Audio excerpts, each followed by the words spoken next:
आज़ाद foundation के इस बृहत मंच में आप सभी का स्वागत है। तो इस समय जैसा कि आप सभी जानते हैं कि एक बड़ी महामारी चल रही है, एक व्यापक महामारी पूरे वैश्विक स्तर पे है और सभी उसके शिकार हैं। भय का वातावरण है चारों तरफ, स्थितियाँ असामान्य हैं और लगातार बैड न्यूज़ हमारे चारों तरफ से आ रही है। तो ऐसे में जैसा कि आप सभी जानते हैं कि मैं आज़ाद फाउंडेशन के माध्यम से सदैव सक्रिय रहता हूँ। जो ये पूरा कोरोना का एक कह सकते हैं जो द्वितीय चरण था, जो बड़ा भयावह था, इसकी चपेट में पूरा आज़ाद फाउंडेशन परिवार, आज़ाद ग्रुप परिवार भी आया। संस्थान के कुछ सदस्य हमें छोड़कर हमेशा के लिए चले गए। तो कहीं ना कहीं पे एक मन में बहुत विषाद है, बहुत दुख है। हमारे जो वेबसाइट का सर्वर संभालते थे, डेवलप करते थे, प्रशांत जी, वो अब नहीं रहे, तो बहुत दुख की बात है।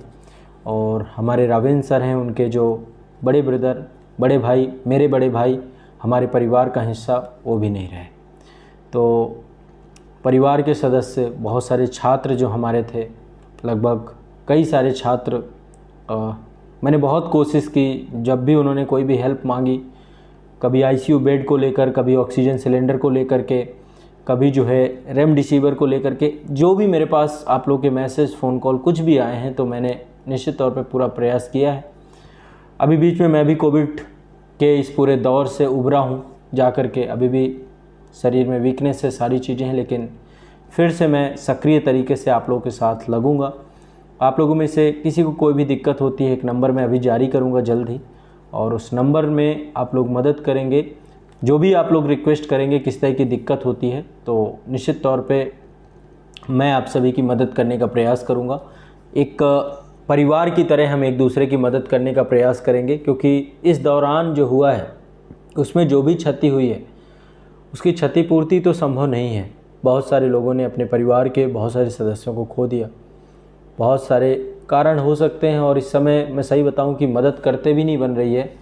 मैं कल अभी एक छात्र को आईसीयू बेड चाहिए था, उसके गार्जियन, उसके फादर को दिक्कत थी, तो रात को 11 बजे किसी तरीके से कई जगह लगातार प्रयास करने से, तो एक दूसरे के प्रयास से काफ़ी हद तक चीज़ें बन जाएंगी।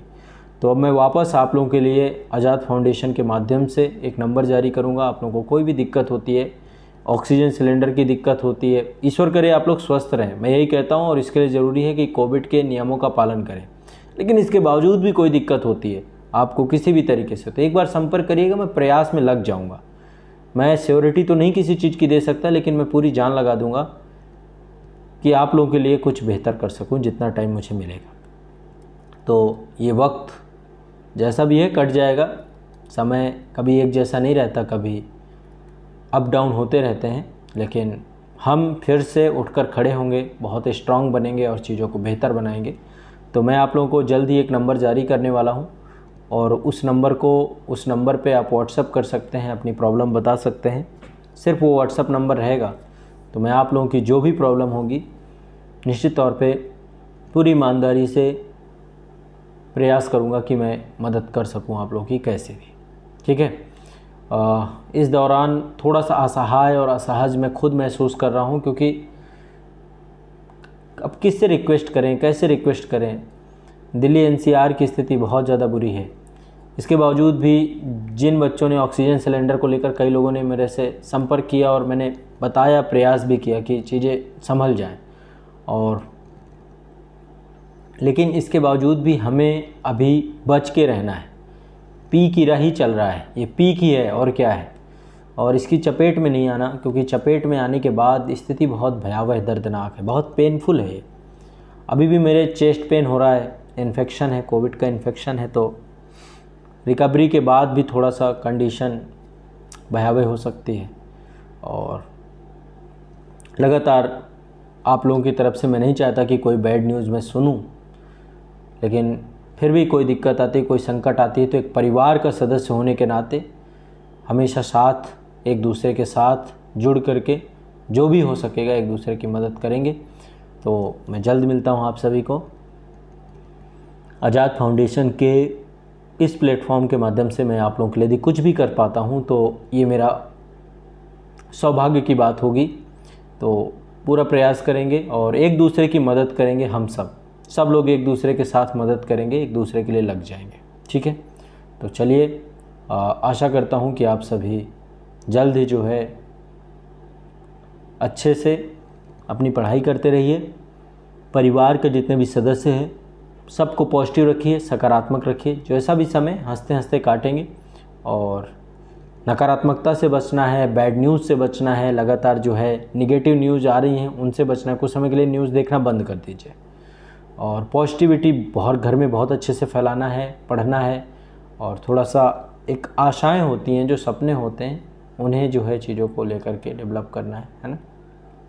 तो निश्चित तौर पे आप सभी करेंगे और अपना ध्यान रखेंगे, गार्जियन का ध्यान रखेंगे, बच्चों का ध्यान रखेंगे, सबका ध्यान रखेंगे और हर समस्या में एक साथ हम खड़े रहेंगे एक दूसरे से।